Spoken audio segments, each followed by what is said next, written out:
Hello and welcome back to Gourmet Science Studio. और हम कर रहे हैं chapter number 4 sisterly 6th addition. और हम हर चैप्टर के साथ इसके नोट्स भी बनाते चले जाते हैं। आज हम पढ़ने वाले हैं स्लीप डिसऑर्डर के बारे में। ठीक है, इससे पहले मतलब ये पूरा चैप्टर कॉन्शियसनेस का है, स्लीप के बारे में, ड्रीम के बारे में हमने बहुत बातें करी हैं। आप आई होप कि सारी वीडियोस देख रहे हैं। इससे प्रीवियस वाली वीडियो में आपने रेम स्लीप, नॉन रेम स्लीप्स के बारे में तो पढ़ा ही है।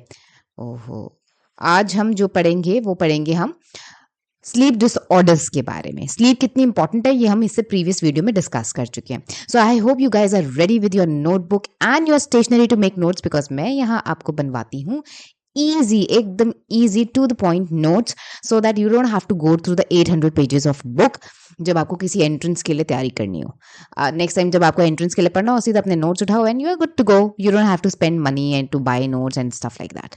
ठीक है जी, तो subscribe my channel because this is the only channel, this is the only place where you get every stuff for free for age related to psychology, right. So पहले डिसऑर्डर की तरफ बढ़ते हैं। पहले डिसऑर्डर का क्या नाम है? पहले डिसऑर्डर का नाम है RBD। RBD क्या है? RBD का मतलब है रेम बिहेवियर डिसऑर्डर। ठीक है, मैं साथ साथ लिखते जाना अपने रजिस्टर में। ठीक है, थोड़ा सा मैं आपको याद दिला दूं, अगर आपने प्रीवियस वीडियोस नहीं देखी हैं तो, या अगर आप भूल गए हो तो, कि रेम और नॉन रेम स्लीप के बारे में हमने पढ़ा था। रेम क्या होता है? Rapid eye movement. N REM sleep क्या होता है? Non rapid eye movement. और जब हमने इसके डिफरेंस के बारे में पढ़ा था तो हमने ये भी समझा था कि नॉन रेम में जो है आपकी बॉडी फ्री टू एक्ट होती है, बट रेम स्लीप में जब आप होते हो you don't act on your dreams, right. अगर आपको याद हो तो हमने ये एक डिफरेंस करा था। बट क्योंकि ये आरबीडी है, मतलब रेम बिहेवियर डिसऑर्डर है, तो इस डिसऑर्डर में क्या होगा? जो नॉर्मल आप एक्ट आउट नहीं करते वही चीज यहाँ पे खत्म हो जाती है। वहां पे मतलब जो आपके वॉलेंट्री मसल्स हैं, जो मतलब नॉर्मली आप एक्ट आउट नहीं करते, आपकी नॉन रेम में आप you are free to move your body. But RBD में क्या होता है? आरबीडी में वो मैकेनिज्म फेल हो जाता है। एंड जो पर्सन है, अगर वो कोई नाइटमेयर देख रहा है, कोई ड्रीम देख रहा है, वो उस पर एक्ट आउट करता है। तो इसमें किस तरीके के बिहेवियर्स आपको देखने को मिल सकते हैं? और पर्सन में जैसे मान लो उसको कोई नाइटमेयर आ रहा है, कोई ड्रीम आ रहा है, कोई भयंकर या कुछ भी है, ठीक है। और तो इसमें क्या होता है कि इसमें आप उनको हाथ पैर चलाते हुए देखो। हाथ पैर मतलब हो सकता है वो चिल्लाएं भी। ठीक है, मान लो अगर कोई ऐसा सपना देख रहा है कि मैं डूब रहा हूँ पानी में, तो वो क्या करेंगे? अपने हाथ पैर मारेंगे या चिल्लाएंगे बचाओ बचाओ बचाओ। वो ऐसे भी कर सकते हैं। ये कुछ इस तरीके के सीन्स हैं, आप डेफिनेटली आई एम श्योर आपने मूवीज में भी देखे होंगे, है ना, कि नींद में है और नहीं नहीं नहीं आ बचाओ बचाओ बचाओ करके चिल्ला रहे हैं कि नहीं मुझे मत मारो। कुछ इस तरीके के, है ना, ऐसे मूवीज में भी दिखाते हैं ना सीन।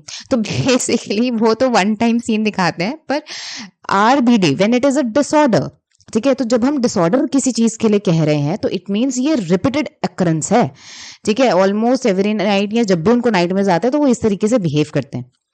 तो वो चिल्ला सकते हैं, they can yell, they can shout, they can punch, they can kick, depending कि वो क्या देख रहे हैं सपने में, वो उस पर एक्ट आउट करेंगे, मतलब अपनी बॉडी को उस तरीके से मूव करेंगे। अगर जैसे मैंने कि बोला पानी में डूबने का सपना देख रहे हैं, तो जैसे हम जब हाथ ऊपर करके हाथ मारते हैं पानी पे, हाथ बचाने के लिए, वैसे वो अपने हाथ चलाना शुरू हो जाएंगे। हो सकता है वो बचाओ बचाओ भी बोलना शुरू हो जाए। So this is called REM behaviour disorder. ठीक है जी, चलिए इसकी डेफिनेशन लिख लेते हैं। सो इट्स अ रेयर, तो ये मत समझना ये बहुत कॉमन है। It's a rare sleep disorder, ठीक है, where the brain mechanism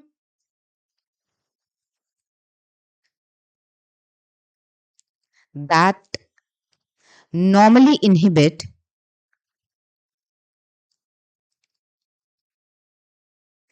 voluntary muscle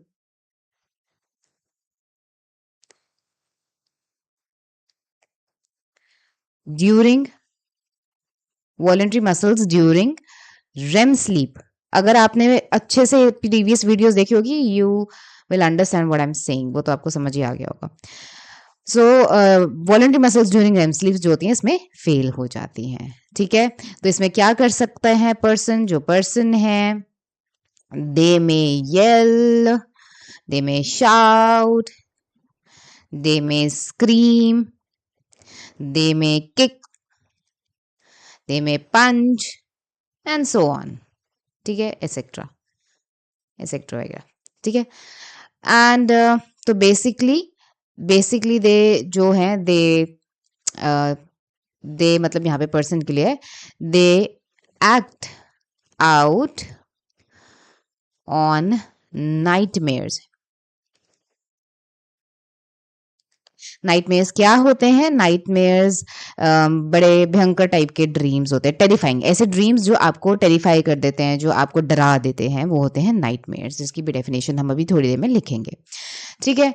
ये अगर हम एक तो हम कह ही रहे हैं कि ये थोड़ा सा रेयर डिसऑर्डर है, स्लीप डिसऑर्डर है, पर ये स्लीप डिसऑर्डर किस में कॉमन है? अगर आपको पॉपुलेशन की हम बात करें तो this is most common in main over 60. 60 साल से ऊपर के जो आदमी लोग हैं उनमें ये ज्यादा कॉमन होता है. And it is a serious condition. एक तो रेयर डिसऑर्डर है, ऊपर से ये सीरियस कंडीशन है. क्यों सीरियस है अभी बात करते हैं.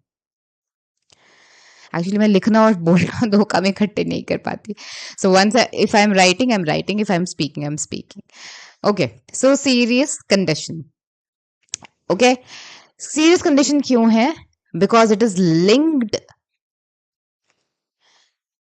linked to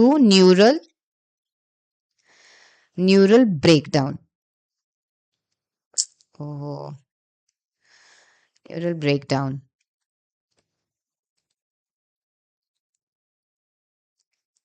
What kind of neural breakdown? Early signs to neurodegenerative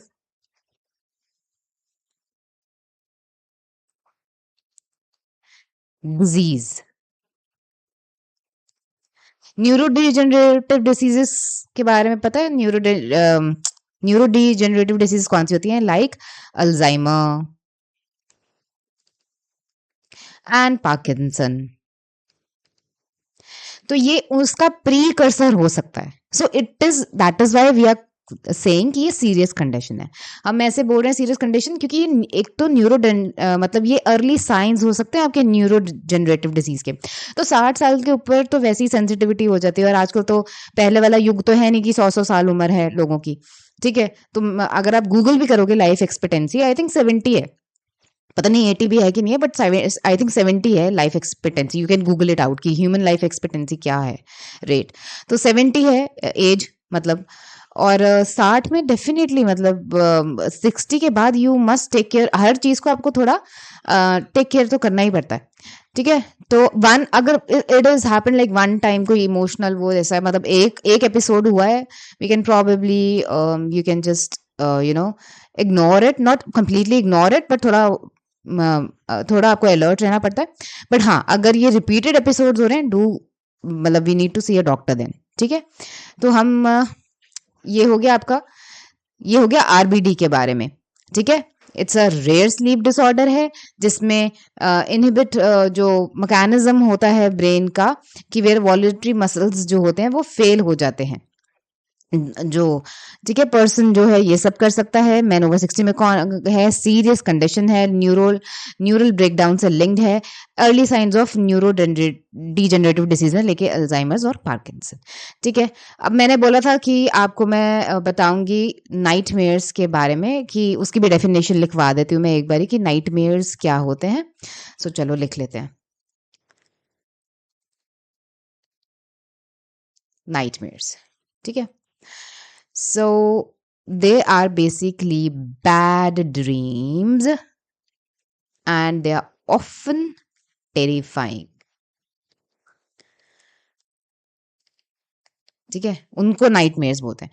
यहाँ पे एक पॉइंट जो आपकी बुक में सिस्टरली में भी मेंशन है वो मैं यहाँ मेंशन कर रही हूँ. Children tend to have more nightmares. अब ये क्या चक्कर है भाई, अभी बताते हैं. बिकॉज ये सो नहीं लिखना था. ठीक है. As they spend more time in REM sleep ये भी बात हम पहले कर चुके हैं प्रीवियस वीडियोस में, अगर आपको याद हो, क्योंकि हमने बताया था ना ग्रोथ हार्मोन्स, उनकी सबसे ज़्यादा ग्रोथ ही इसी स्लीप में होती है। क्योंकि बच्चे जो आपने देखे होंगे, अगर मुझे नहीं पता आपके घर में मतलब आपने या वैसे कभी छोटे बच्चों को नोटिस किया है, अक्सर होता है, बहुत छोटे बच्चे की बात कर रही हूँ मैं, छोटे बच्चे एकदम गोदी के जो शायद आबा बाबा डाडा आबा जापा करते होंगे, ऐसे वाले ब्लैबिंग करते होंगे। अ, ऐसा होता है बहुत बारी कि वो जब सो रहे होते हैं, ऐसे घर पे जो दादी नानी होती है ना, वो बोलती हैं कि ये ना पिछले जन्म का कुछ देख रहा होगा, या तो इसलिए इतने फेसेस बना रहे। छोटे बच्चे क्या होता है, कई बार रो भी पड़ते हैं, पता नहीं क्या देख लेते हैं नींद में, हैं, और एकदम रो पड़ेंगे, या उनके फेस पे स्माइल आ जाएगी, डिपेंडिंग कि वो क्या उनका ब्रेन प्रोसेस कर रहा है। ठीक है, स्माइल आ जाएगी या कुछ आ जाएगा। आपने अगर छोटे बच्चे देखे हों तो कई बारी बच्चे कई बारी जो उठ के रोने लगते हैं। तो ये बहुत छोटे बच्चों के साथ भी होता है, और काफ़ी थोड़ा मतलब थोड़े से जब बड़े हो जाते हैं तब भी पॉसिबल है। तो सबसे ज़्यादा जो है वो रेम स्लीप में टाइम स्पेंड कर रहे हैं, तो सबसे ज़्यादा नाइटमेयर्स या इस तरीके की चीज़ें कई बारी उनके साथ होती हैं। ठीक है? तो ये एक पॉइंट था which I wanted to mention about nightmares. अब चलते हैं सेकंड डिसऑर्डर की तरफ। उसका नाम है, सेकंड डिसऑर्डर का, नाइट टेरर। नाम में ही टेरर है, बताओ। ठीक है, तो अब ये क्या है ना, it's a state of panic experienced experienced while sound sleep। ठीक है, ये जो है ये भाई साहब जी भी रेयर डिसऑर्डर है। ठीक है, इसमें क्या होता है, इसमें जो है लोग they sit up, scream, they can move around the house, घर में। ठीक है, एंड मतलब ऐसे उनको होता है, ऐसे एक्ट करते हैं जैसे कोई अटैकर उन पे अटैक कर रहा है, and they are trying to defend themselves. ठीक है, कई बार क्या होता है, they they feel very unable to breathe, ऐसे सांस नहीं आ रहा है जैसे ऐसे। और बेसिकली ये जो होता है, ये वाला जो नाइट डिसऑर्डर है ना, ये डीप स्लीप में होता है। अभी लिखते हैं इसके बारे में, इसके पॉइंट्स लिखते हैं। पीपल, इसमें लोग क्या करते हैं, पीपल में सिटअप, उठ के बैठ जाएंगे, स्क्रीम, चिल्लाने लगेंगे, रन अराउंड करेंगे, अराउंड द रूम, मतलब उठ के चलने रूम में, मतलब इधर उधर। और फिलेल, FLAIL, एट अनसीन, SEEN है। ठीक है, अनसीन अटैकर, मतलब ऐसे अटैक जैसे कोई उन पे अटैक कर रहा हो, ऐसे ऐसे अपने आप को बचाने के लिए बिहेव करेंगे। ठीक है, सो अभी बात करते हैं डिफरेंस की भी। It happens in deep sleep. ठीक है, ये डीप स्लीप में होता है। It happens in deep sleep stage की अगर हम बात करें, देन स्टेज इसमें होती है NREM। NREM, एक मिनट, NREM की कौन सी स्टेज है, N3 स्टेज। ठीक है, सो नाउ अगर मैं बात करूं कि हमने बात करी थी कि ऊपर वाले डिसऑर्डर में भी यही हो रहा था और इधर भी यही हो रहा है, ऐसा नहीं है। ठीक है, देखो जब हम बात कर रहे थे नाइटमेयर्स की, क्योंकि उस डिसऑर्डर में जो है आप यू आर एक्सपीरियंसिंग RBD की अगर मैं बात करूँ, तो वहाँ पर नाइटमेयर्स का बड़ा रोल है। मतलब आप कुछ इतना टेरिफाइंग सा ड्रीम देख रहे हैं, तो वहाँ के जो ड्रीम्स है बहुत विविड होते हैं। विविड मतलब कलरफुल से। एक मिनट लिखने दो मुझे। नाइटमेयर्स की अगर हम बात करें, पहली बात तो वो रेम स्लीप में होता है, जहां आप बहुत विविड कलरफुल से ड्रीम देखते हो। और वो किस लिए हो रहा है, क्योंकि जो वॉलेंट्री मसल है इनहिबिट हो गई है। ठीक है, और जो मतलब उसका जो इनहिबिशन वाला मैकेनिज्म है वो फेल हो गया है। और जो नाइटमेयर है वो नॉन रेम स्लीप में होता है, night terror, not night mayor, it's not night mayor, night terror जिसको हमने अभी पढ़ा है, ये नॉन रेम स्लीप में होता है। ठीक है, जहां पे आप your body can freely move कर सकते हो। ठीक है, एक तो ये बात है कि नाइट में रेम स्लीप है जहां पे आप विविड ड्रीम देखते हो, कलरफुल से ड्रीम देखते हो, तो आप वॉलंटरी अपनी मसल्स को जो इनहिबिट करना था वो मैकेनिज्म फेल हो जाता है, तो आप अपने हाथ पैर मार रहे हो।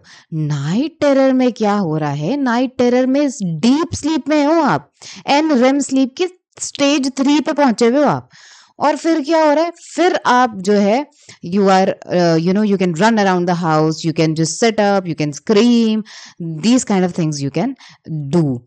नॉर्मली अगर देखा जाए तो जो नाइट टेरर, जो नाइट मेयर्स वाले हमने रेम स्लीप की बात करी, वो 60 साल से ऊपर के लोगों में आपको देखने को मिलेगा, है ना। और ये न्यूरो डिजेनरेटिव डिसीज के अर्ली साइंस भी है, ये भी हमने बात करी। पर नाइट टेरर में ऐसा क्या होता है, इट्स सडन पैनिक अटैक। ये जैसे पैनिक अटैक आपको पता तो नहीं होता कब आएगा, कभी भी आ जाता है कहीं पे भी। सो आप डीप स्लीप देखो, तभी तो लिखा है कि साउंड स्लीप में आप सो रहे हो, पर एक पैनिक अटैक आ जाएगा, वो एकदम पैनिक एक्सपीरियंस करने लग जाएगा वो पर्सन जिसको नाइट टेरर हो रहा है। ठीक है, मतलब नॉन रेम स्लीप की भी N3 की स्टेज पे। और यहाँ पे ना ये भी होता है कि नाइट टेरर वाले पर्सन, मान लो किसी ने ये एपिसोड एक्सपीरियंस करा, आप उसको उठा के सुबह अगले दिन पूछोगे कि तू ऐसे ऐसे रात को कर रहा था, उनको याद नहीं होगा, they will have no awareness absolutely. But अगर आप आरबीडी में या नाइटमेयर वाले केस में अगर आप पूछोगे तो शायद उनको याद हो, और वो बोलेंगे कि हाँ मैं ऐसे सपना देख रहा था, और पता नहीं मैंने बड़ा वियर्ड सा सपना देखा, कुछ ऐसे देखा। उनको मतलब देखिए अवेयर, आप उनको जगा भी सकते हो कि हिला सकते हो, जगा सकते हो, पर नाइट टेरर अगर कोई एक्सपीरियंस कर रहा है, आप उनको हिलाओगे डुलाओगे तो they not gonna wake up out of that dream इतनी इजीली, क्योंकि आप डीप स्लीप में हो and then you are going through it. तो और उनको सुबह कोई मेमोरी भी नहीं होगी कि हाँ रात को मैंने ऐसा कुछ बिहेव करा, या मैं भाग रहा था, या मैं रन अराउंड कर रहा था घर में, या whatever behaviour they were showing. So ये डिफरेंसेस हैं नाइट टेरर में, और जो हमने आरबीडी या नाइट मेयर की हमने बात करी उसमें। ठीक है, अब हम चलें अपने तीसरे डिसऑर्डर की तरफ, जो कि है स्लीप वॉकिंग।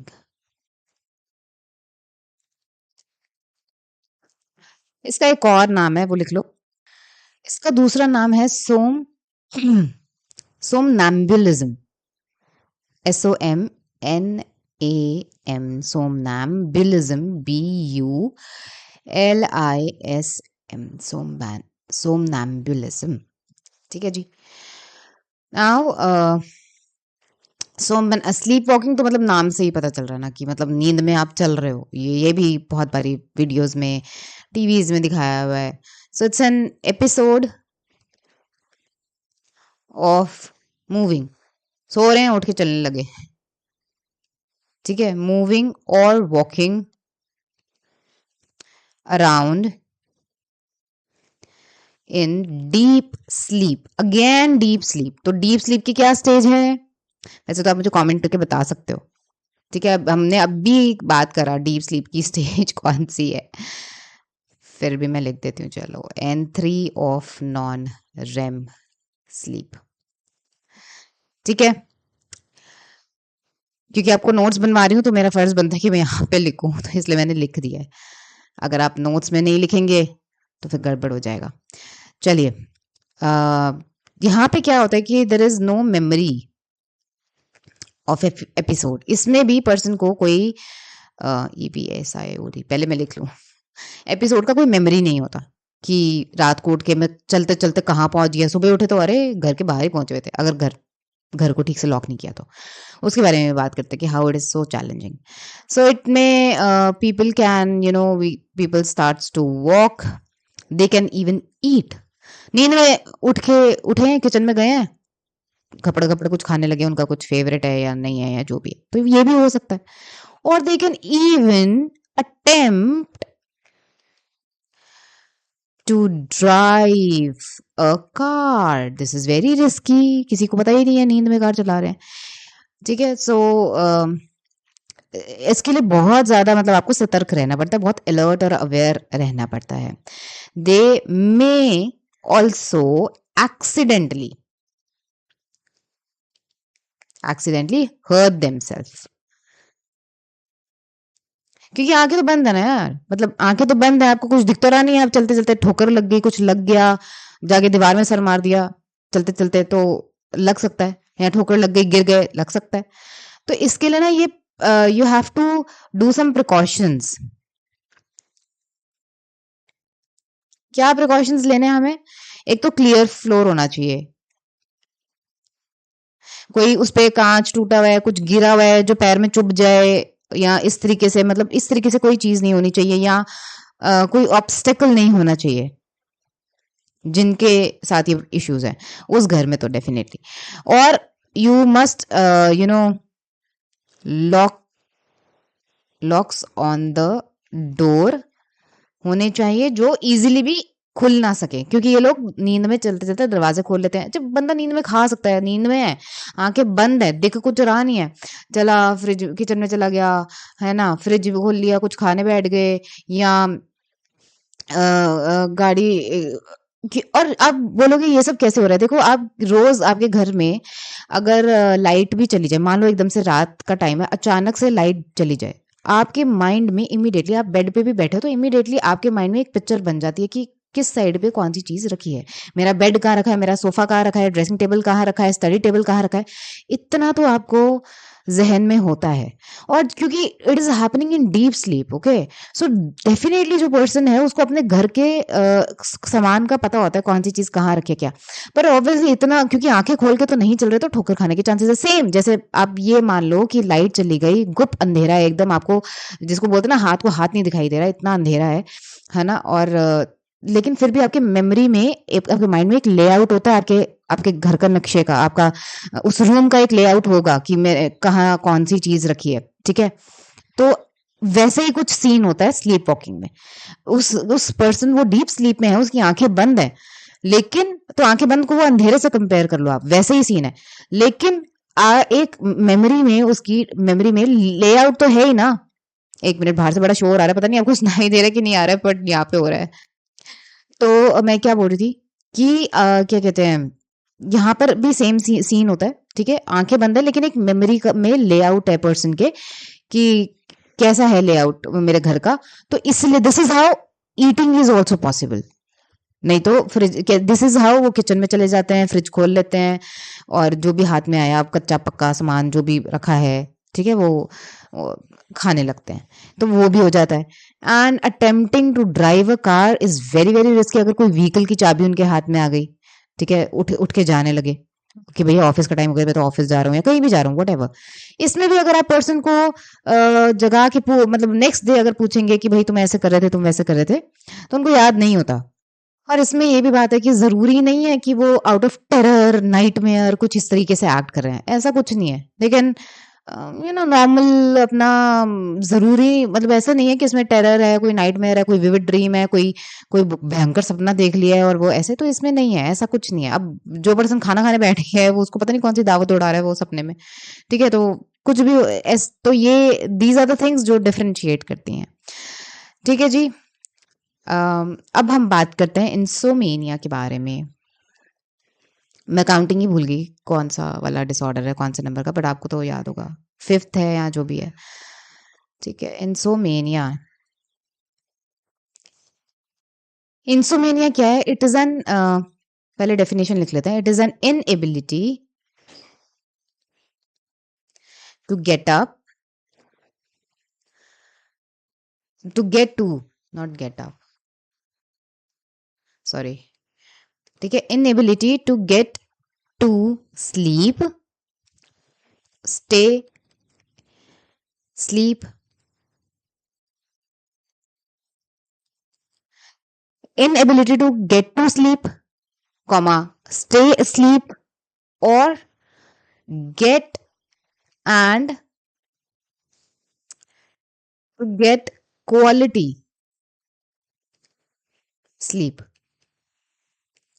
ओके, सो इंसोमेनिया क्या है? It is an ability. Insomnia लोगों को लगता है कि बस नींद नींद नहीं आ रही, वो इंसोमेनिया है। No, it is an inability to get to sleep. या तो आप सो ही नहीं पा रहे हो, स्टे स्लीप, भाई जैसे पीसफुल 7-8 घंटे की नींद लेते हैं, 6 घंटे की नींद लेते हैं, वो नहीं ले पा रहे हो। और टू गेट क्वालिटी स्लीप, आपकी स्लीप की क्वालिटी बहुत बेकार है, 10 बार रात में उठते हो, ठीक है। बट इसके कॉजेज ये नहीं है कि पानी बहुत ज्यादा पी लिया, सुसु आ रहा है बार बार, वो जायज कॉज नहीं है। तो फिर पानी कम पी लो भैया नेक्स्ट नाइट को। You try to finish all, जितना भी 2-3 लीटर पानी दिन में पीना होता है, 3 लीटर 4 लीटर, और अपना अपना 6 बजे तक, शाम को 7 बजे तक खत्म कर लो बस, है ना, 7-8 बजे तक, what ever time you sleep, depending on that, 3-4 hours पहले तक आप कम रिड्यूस कर दो अपना वाटर इनटेक काफी। तो कॉजेज की बात करते हैं, तो कॉजेज यहाँ पे साइकोलॉजिकल हो सकते हैं, ठीक है, साइकोलॉजिकल हो सकते हैं, जैसे I will write with another colour, जैसे हो सकते हैं यहाँ पर एंजाइटी, टेंशन इतनी है भाई, you are trying too hard to sleep, बहुत ज्यादा एफर्ट मार रहे हो तो भी नींद नहीं आती। और जनरल वरी, WORRY, ठीक है। सो जनरल वरी मतलब चिंताएं जो सताती रहती हैं, कभी एग्जाम की एंजाइटी है, पैनिक है, कोई बहुत ज्यादा एंजाइटी है, बहुत ज्यादा टेंशन है, जो नॉर्मल वरी है, कभी आप बहुत ज्यादा एफर्ट मार रहे हो कि नींद आ जाए, नींद आ जाए, नींद आ जाए, तभी भी नींद नहीं आती है। तो ये साइकोलॉजिकल कॉजेज हैं यहाँ पे। कुछ फिजियोलॉजिकल कॉजेज भी हैं। फिजियोलॉजिकल कॉजेज कैसे? कैफीन, सबसे बड़ा दुश्मन नींद का, इनडाइजेशन,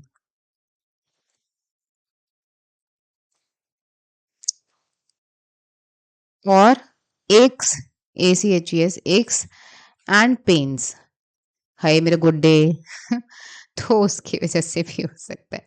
या आपको मैंने ऐसे एक बार due to some, my brother was admitted into hospital, और इंसोमेनिया उसको नहीं एज सच कह सकते, ठीक है, ये इट्स अ डिसऑर्डर, तो इसका प्रॉपर क्या कह सकते हैं इसको, मतलब डायग्नोस तो डॉक्टर ही करेंगे, ठीक है। बट मैं एक वैसे शॉर्ट एपिसोड बता रही हूँ कि उनका, तो I was staying in the hospital at the night also, so साथ वाले बेड पे there was this person, old man, जिनका नी रिप्लेसमेंट का ऑपरेशन हुआ था। भाई वो सारी रात ही चीखे मारते रहे, सारी रात, इतना दर्द, इतना दर्द, पूरी रात नहीं सोए, और ऐसे कम से कम 2 रातें तो उन्होंने ऐसे ही निकाल दी। फिर उनको इंजेक्शन दे के और ये सब जो भी करा होगा सुलाया। बट कहीं तो मेरे कहने का मतलब है कि जैसे यहाँ पे फिजियोलॉजिकल कॉजेज में लिखा है कैफीन, आपका बहुत ज्यादा इंटेक है, कॉफी अगर आप बहुत ज्यादा लेते हो, चाय बहुत ज्यादा लेते हो, स्पेशली कॉफी, तो कॉफी ड्राई भी करती है बॉडी को अंदर से, अगर आपने सुना हो, तो उसका नेचर जो प्रॉपर्टी है वैसी है, तो आपको नींद नहीं आएगी। इंडाइजेशन की प्रॉब्लम है, ठीक है, तो नींद नहीं आएगी। या फिर पेन है कहीं पे, बहुत सिवियर पेन हो रहा है, एक्स हैं, पेन्स हैं, तो भी ऑब्वियसली नींद नहीं आएगी, और फिर नींद बार बार टूटेगी, मुश्किल से पूरी रात में 1 घंटा 2 घंटा सो पाएंगे। तो ये सब फिजियोलॉजिकल कॉजेज भी हो सकते हैं, और साइकोलॉजिकल तो है ही है, ठीक है, कि सोते हैं लेकिन इतना एंग्जाइटी है कि नींद खुल जाती है ना। So that is also the can be the case. Now we talk about sleep apnea. Sleep apnoea,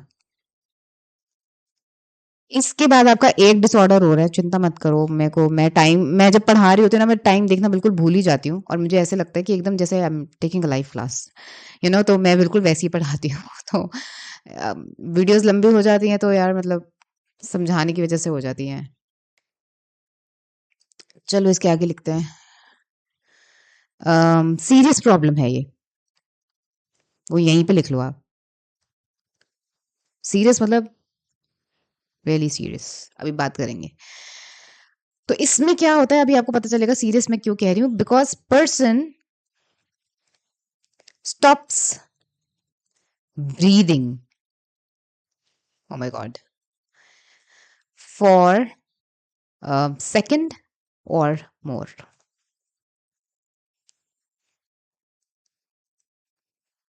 like आप लगा लो 10 सेकंड तो होते ही हैं, 10 सेकेंड्स या मोर के लिए पर्सन का सांस रुक जाता है एकदम। तो ये this is a very very serious condition, इसमें लाउड स्नोरिंग होती है। स्नोरिंग मतलब खराटे लेना।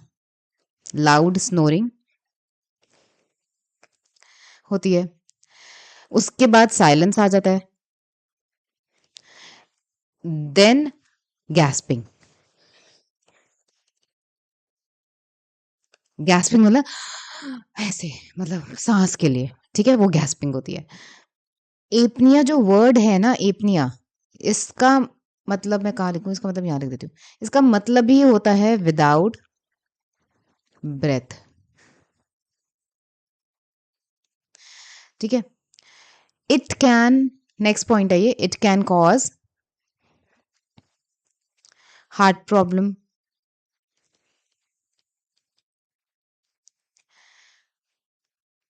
Poor sleep and poor sleep quality and depression. Then it can also cause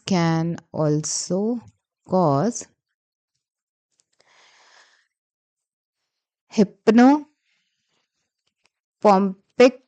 hallucinations.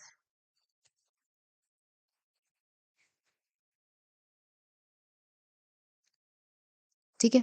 अगर हम इसकी ट्रीटमेंट की बात करें, if we talk about the treatment, तो इसकी ट्रीटमेंट में क्या आएगा? ट्रीटमेंट एक तो है कि you wearing a nasal opening device. Then इसमें आएगा लूजिंग वेट। अगर कोई बहुत ओबीज है, बहुत ज्यादा वेट पुट ऑन कर रहा है ना, 120 किलो समथिंग लाइक दैट,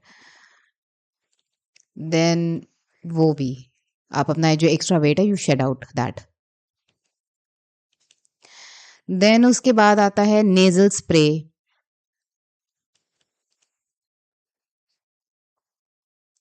ठीक है, to shrink the nasal tissue, जो हमारी नोज में टिश्यूज है ना, उसको श्रिंक करने के लिए। फिर आता है एक, इसके अंदर आता है कि CPAP, इसका फुल फॉर्म लिख लो, कॉन्टिन्यूस पॉजिटिव एयरवे प्रेशर। ये भी एक डिवाइस है। या फिर थोड़ी सी माइन्यूट सी थ्रोट सर्जरी।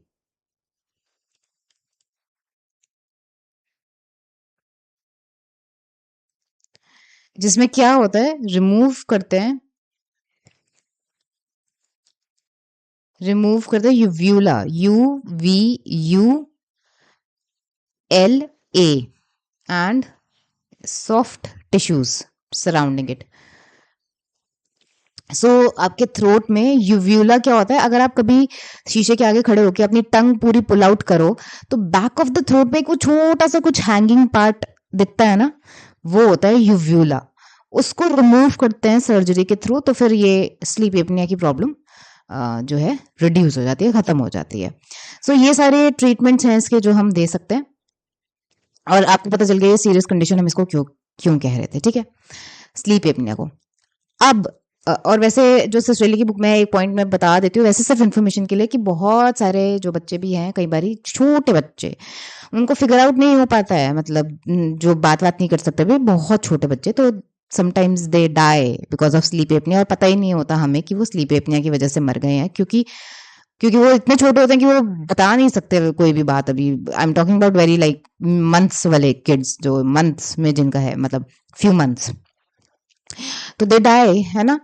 और तो ऐसे भी होता है, तो it is that is why we are saying it is a very serious problem. मतलब आप सोचो कि ब्रीदिंग ही रुक गई है, एकदम सांस बंद हो गई है आपकी, तो बेटर है कि ये ट्रीटमेंट से अगर कोई नेजल स्प्रे करके वो या जो नेजल ओपनिंग डिवाइस है वो करके, या ये CPAP है, कॉन्टिन्यूस पॉजिटिव एयरवे प्रेशर, मतलब किसी तरीके से अगर इनमें से सब कुछ करके देख लिया और कुछ भी नहीं असर करा, तो फिर एंड लास्ट में ये होता है कि आप एक माइनर सी ये यूवुल्वा जो है जो अपने थ्रोट में आपके पीछे वो होता है बैक ऑफ द थ्रोट में, वो रिमूव कर लो आसपास के सॉफ्ट टिश्यूज के साथ, तो वो थ्रोट सर्जरी होके तो प्रॉब्ली ठीक हो जाता है ये स्लीप एपनिया। लास्ट डिसऑर्डर के बारे में हम करते हैं अब। लास्ट डिसऑर्डर है हमारा नार्कोलेप्सी, NAR,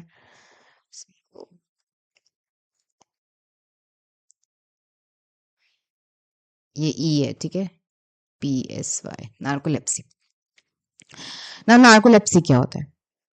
तो इसमें नार्कोलेप्सी में क्या होता है, it is a kind of sleep scissor.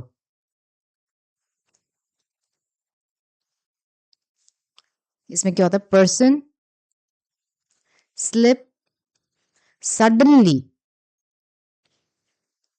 into REM sleep during the day without any warning. ओहो,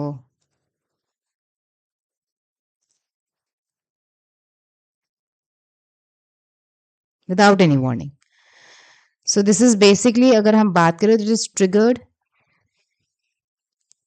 by strong emotions. पर ये इतना रेयर डिसऑर्डर है, इतना रेयर डिसऑर्डर है कि 1 in 2000 पीपल को होता है ये। 2000 में से किसी एक बंदे को नार्कोलेप्सी होगी, और ये बहुत ही खतरनाक है। क्यों खतरनाक है, I will tell you. Because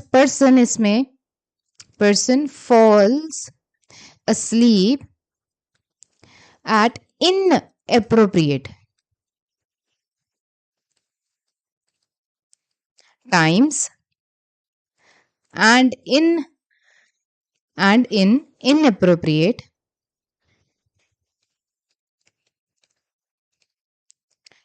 places. हाँ, कभी भी कहीं पे भी सो जाएगा एकदम बंदा। रोटी पका रहा है, रोटी पकाते पकाते, ट्रैवल कर रहा है, ट्रैवल करते करते, ड्राइव तो करना ही नहीं चाहिए, ड्राइव कर रहा है तो ड्राइव करते करते। कुछ इतना डेंजरस है ये, इतना डेंजरस है, मतलब you are doing anything inappropriate times पे, इन अप्रोप्रिएट प्लेसेस पे, कहीं पे भी बंदा जो है, it's kind of sleep seizure, तभी इसको बोल रहे हैं कि सो जाता है suddenly and without any warning. कोई वार्निंग साइंस नहीं है कि उबासियां आ रही हैं मतलब अब ये होने वाला है, या कुछ भी और तरीके का, ऐसा कुछ भी नहीं है, ठीक है। सो यही बात हम यहाँ पे लिखेंगे कि ये डेंजरस है because of symptom of cataplexy. Cataplexy क्या अभी बात करते हैं। It's a sudden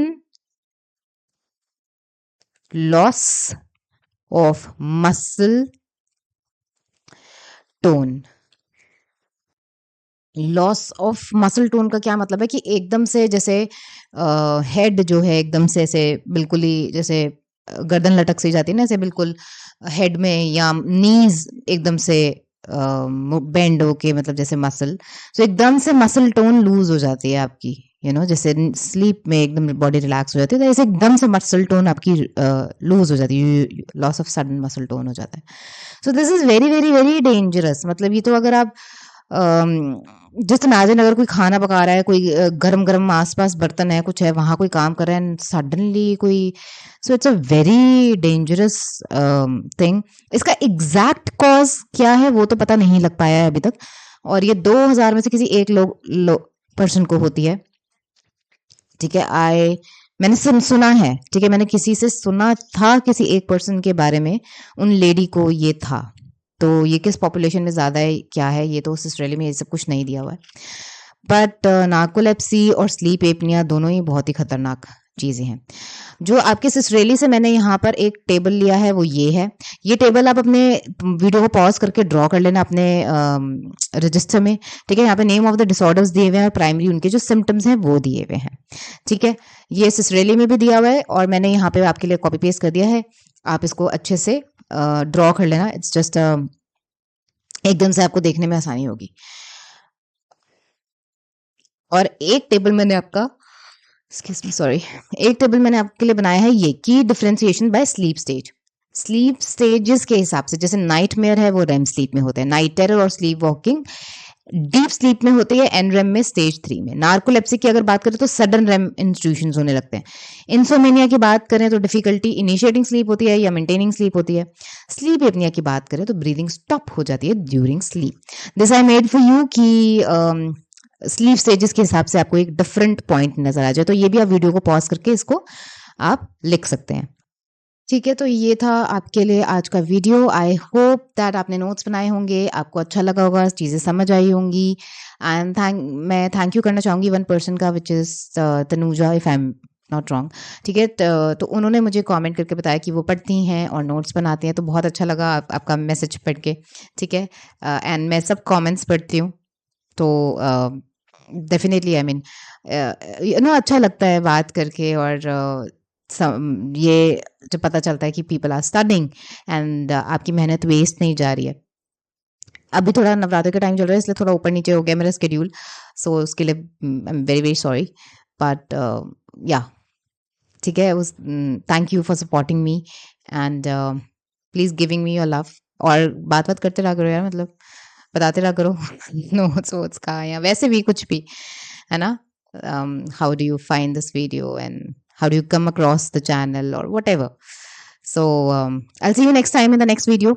Okay, till then keep learning, keep revising, and yeah, take care. Bye.